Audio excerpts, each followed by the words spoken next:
If you want to go ahead and compress out large videos for upload or email, then what you can actually do is you can utilize Handbrake for it.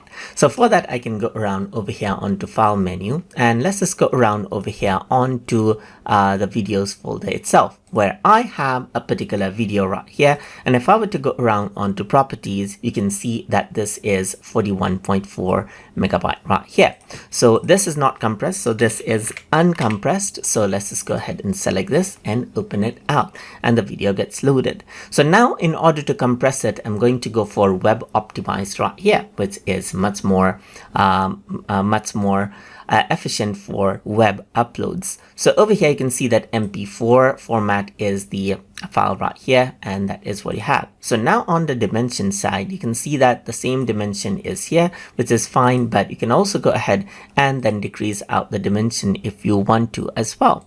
So let's just go ahead and select out, let's say for example 720p right here, just like this, or you can go around for optimal size. So let's just go around onto 480, and then it decreases the file size right there as well. So over here, you don't need to work around with filters or anything, but over here in the video section, you might want to change around the bitrate right here. So I'm just going to go ahead and then add in a lower bitrate like 500 kbps right here, which is ideal for web uploads right here.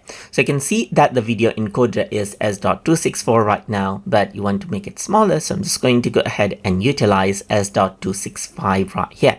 So you can go ahead and choose the encoding level at the highest as well.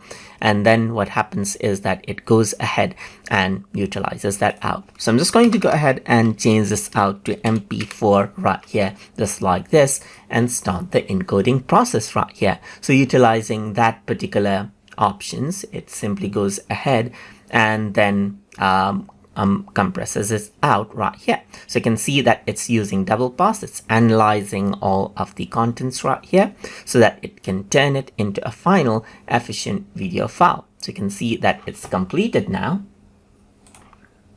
And then this is what you have right here. So this is the compressed one. So let's just go ahead and rename it out right here and see its file size. So let's just go around over here onto properties, and you can see this is 1.43 megabytes right here compared to the uncompressed right here, which is actually 41.4. So now with the regular Windows player, it does not play out because it is S.265. So let's just go ahead, open it up with VLC Media Player, and you can see that this is the file that you have right here. And all of this right here, 23 seconds of footage, has been fit into a 1 megabyte file. And that is how you can compress out large videos for upload and email and fit a lot of video details in small file size using Handbrake. So I hope you guys learned something as always. And as always, please like, comment, share, and subscribe.